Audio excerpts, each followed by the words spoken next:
I'm Talia Ricci. Tonight, Ontario's testing and isolation rules have changed. This is a global issue, and we cannot at present test everyone that wants one. We break down the limited few who can still get a COVID test through the province and the latest on how long to isolate if you have symptoms. Plus, it's really hard to know if we're doing the right things and if we're making the right decisions. The province is pushing back the return to school, racing to make classrooms safer for students. We'll have reaction. And I kind of wondered when I would see a musical about a family like mine, and when something doesn't exist, you kind of just have to make it. We meet the young Somali-Canadian playwright taking the story of Toronto's Dixon Road to the stage. Today, multiple records around infections were shattered as Ontario logged nearly 14,000 new cases. We also learned significant changes are coming to the province's COVID testing and isolation requirements. Jessica Ng has more.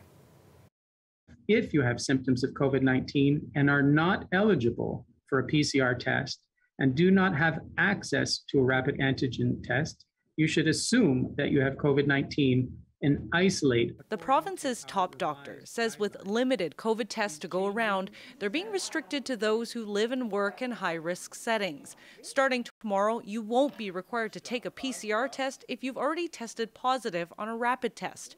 If you do have rapid antigen tests at home, I would use them only if you develop symptoms. I wouldn't use them to go socialize. Joseph, need any help? symptomatic school staff and students can still use test kits obtained through their institutions. But the overall decrease in public testing is making tests for purchase more popular. This location at the Eaton Centre is selling each test for up to $350 before tax. The Ministry of Health is also changing the number of days spent in quarantine. Starting tomorrow, those who are symptomatic or live with anyone who shows symptoms will be required to isolate for 5 days from following the onset of symptoms. The isolation can end after 5 days if symptoms are resolved or improving for at least 24 hours. Pointing to data that shows generally healthy individuals who contract the virus are most contagious for 2 days before symptoms and 3 days after. Unvaccinated individuals will be required to self-isolate for a full 10 days, though not everyone agrees with the reasons behind the changes. That doesn't make a lot of sense to me. I feel like people who are seeing those symptoms are the people who should be more likely to go for the actual lab tests. Some wonder how lack of tests will affect COVID data. There's going to have to be different metrics. We cannot now look at the cases as being reliable. Not knowing if the statistics are right or not definitely makes me worried. Jessica Ng, CBC News, Toronto. Meanwhile, parents and students finally know what next week will look like. Students in Ontario will be going back for in-person learning. Chief Medical Officer Dr. Kieran Moore confirmed the news today, and this is how some students in Toronto reacted. Last time they said that. Yeah, it took way longer. I get to maybe go outside and play with my friends extra longer. I'm slightly suspicious of we're going to push back and start later. I graduated last year. I'm back for extra courses, but if school doesn't start back like at least normally in person, I'm probably going to drop out. Moore says they'll begin classes next Wednesday with some added safety precautions. Ali Chiasson has that part of our COVID coverage tonight. I am now able to confirm that students will be returning to school in-person learning on Wednesday, January 5th, 2022. Many parents and health experts were expecting the school closure to be extended by a week, pushing it to the following Monday, the 10th, which is what BC decided. That could have allowed more time for cases to resolve, more time to vaccinate people, but Cabinet has settled on next Wednesday.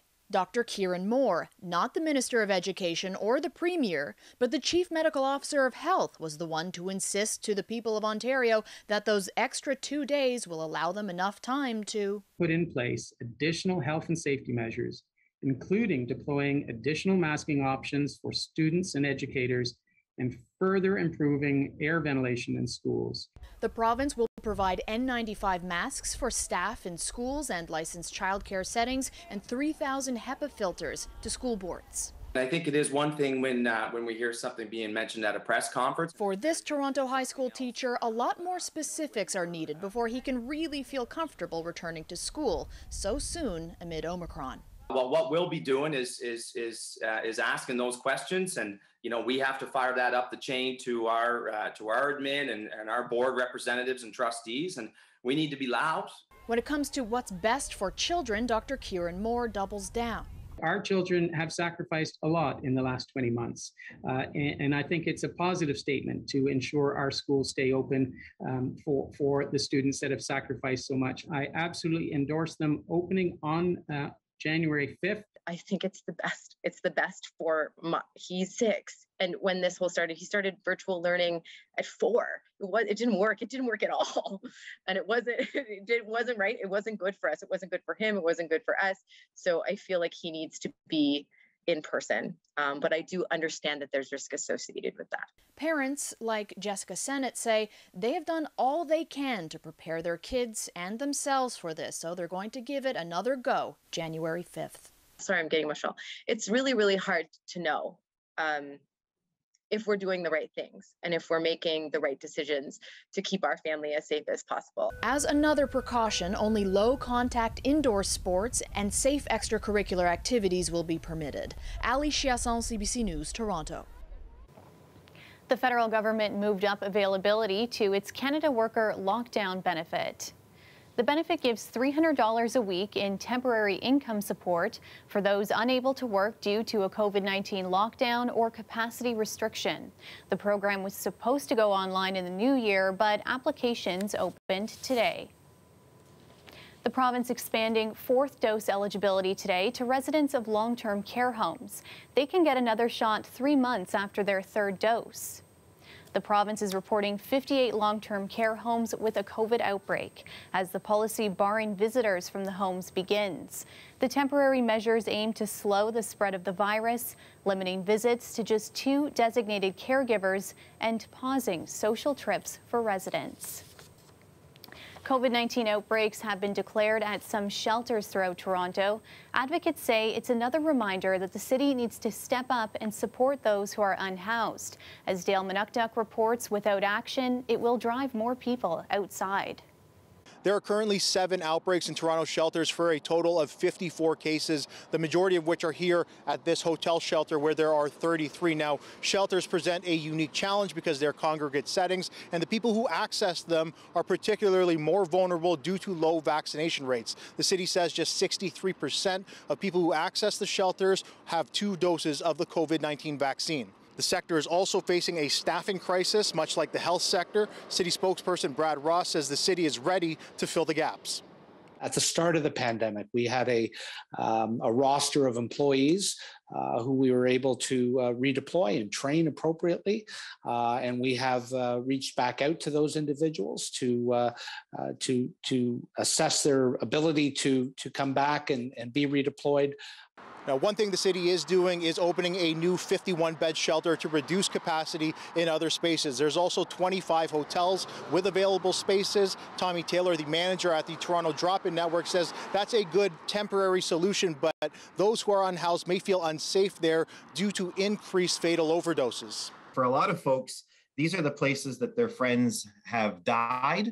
So many names and faces that I've had the honor and pleasure of knowing over the years, just gone forever. I've lost count, as have so many of us over these past 2 years. So these are not necessarily places where they're going to feel safe. Both the city and advocates say that permanent housing is the only real solution. Tommy Taylor says the city needs to be prepared for an influx of people returning to encampments and be mindful to treat them with compassion. Shelter system advocates say they're also looking for more personal protective equipment. The city says they're distributing 110,000 N95 masks. Dale Manukduk, CBC News, Toronto. As the province announced changes in capacity limits for events, we have another update this evening. The company that owns the Leafs and the Raptors announced that for the next 3 weeks, tickets are canceled. Ticket holders will not be admitted to games starting tomorrow night. The only people allowed into venues will be those mandated by collective agreements, staff, and team invites up to 1,000 seats. That will leave the stands nearly empty. Terry Loretto joins us now for a first look at the forecast. Terry, what will ringing in the new year look like out there?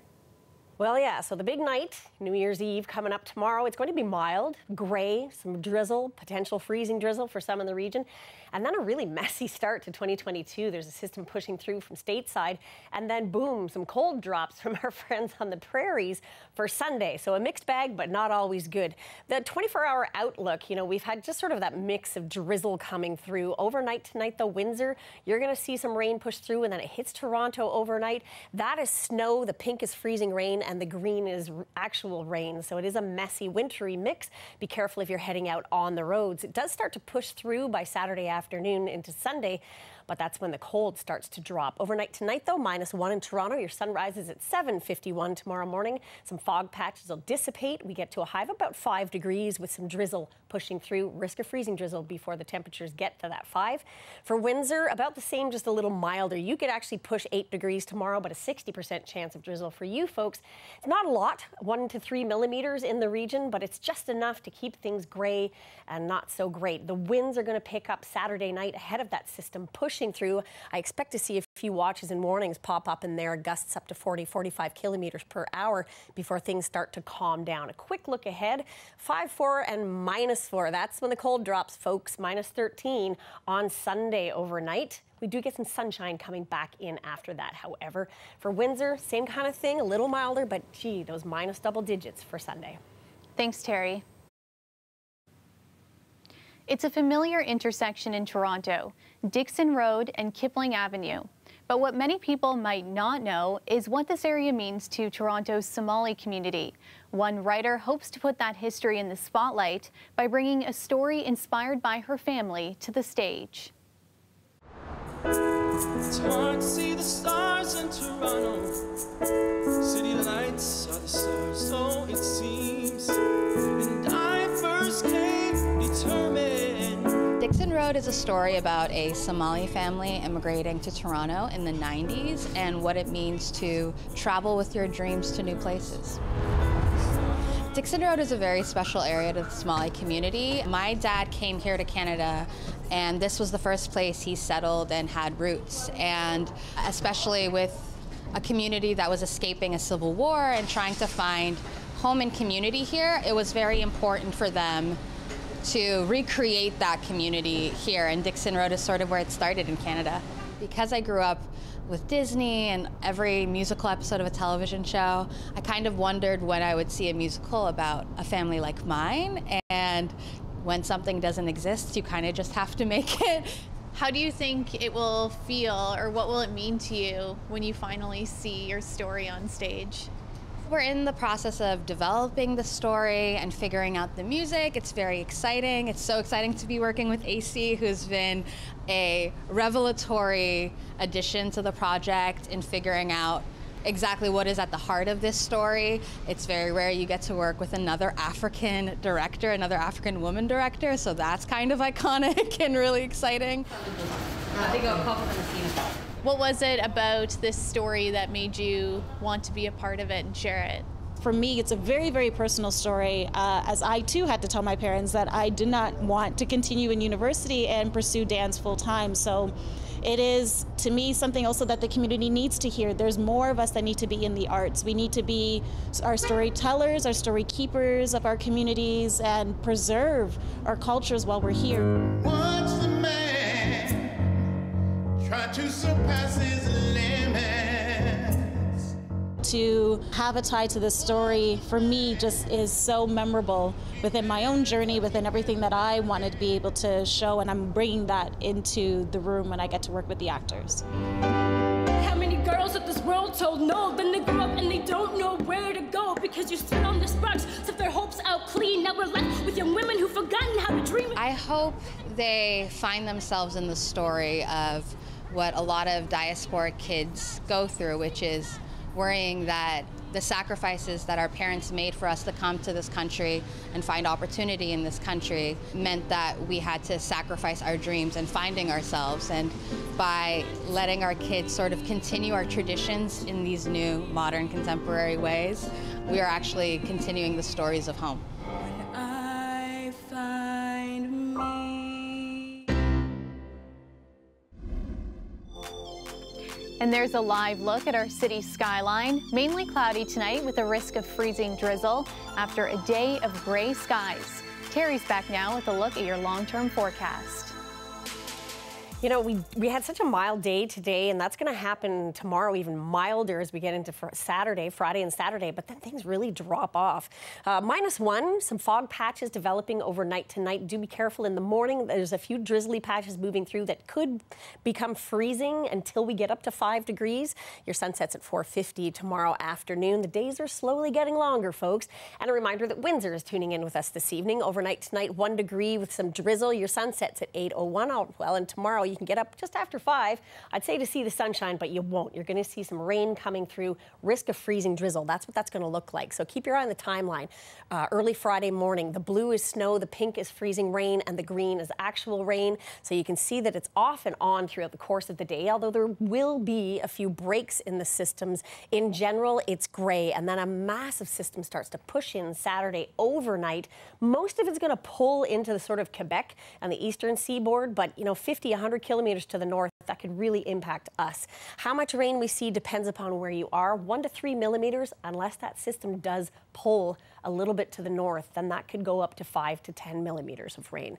Oh, speaking of rain, some drizzle in the forecast tomorrow, a high of 5, very mild.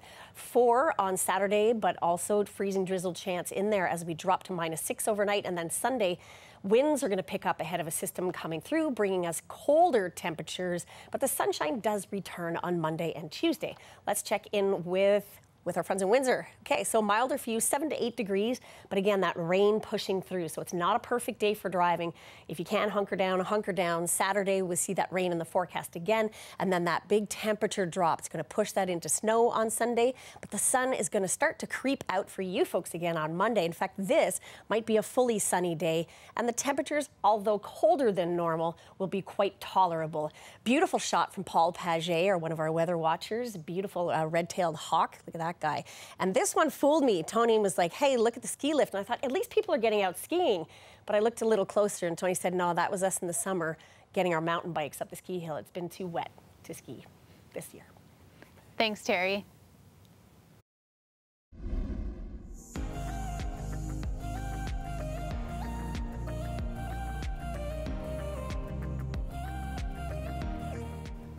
Today, Governor General Mary Simon is sharing her New Year's good wishes and some words of encouragement. She released a video message reflecting on the past 12 months, and it was delivered in English, French, and Inuktitut. Have a listen.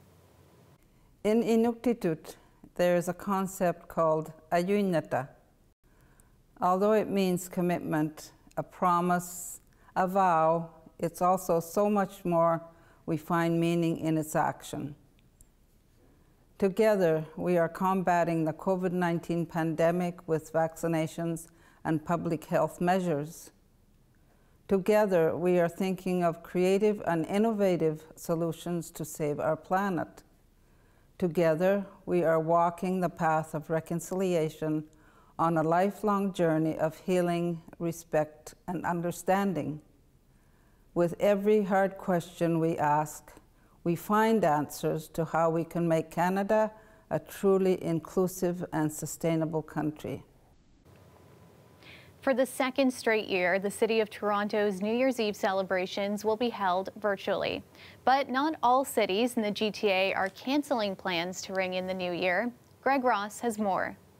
It's really disappointing, actually. We've had to sort of scale back all of the programming. Jean Holmes is the acting manager of the programming unit for city cultural events. She says the city was hoping people would be able to ring in the new year back together again. Our original plan was to sort of live stream from all the different clubs running shows throughout the city, to draw attention to the reopening music industry in the city of Toronto.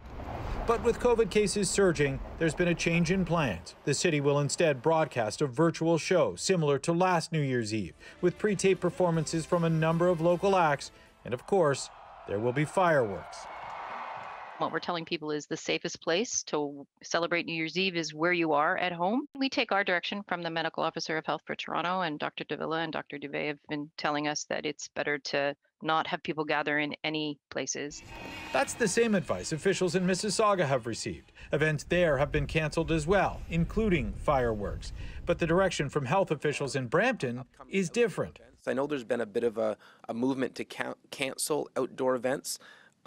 That's not the advice that I've been getting from public health. And unless I get a recommendation to cancel outdoor events, that's not our plan. Brampton Mayor Patrick Brown says they will move ahead with an outdoor concert. Encourage you to come and enjoy not only the fireworks, but Juno Award-winning rock stars Sam Roberts Band and some local artists as well. But Brown says they are taking some precautions. We are bringing in some additional protocols like physical distancing, required masking, and registration. Brown says attendees will also have to show proof of vaccination. Greg Ross, CBC News, Toronto. New York is busy preparing for its New Year's Eve bash, and officials have been testing some key components of the celebration. Guys, are you ready down there? Woo! Multicolored confetti filled the air in some test runs over Times Square yesterday. 3,000 pounds of it will fill the sky when the clock hits midnight, ringing in 2022. And the iconic New Year's Eve ball also got a trial run today. With the flip of a switch, it climbed to the top of the pole, 40 meters up. It measures more than 3.5 meters in diameter, and it's covered with over 2,600 crystal triangles, then lit up by more than 32,000 LED lights.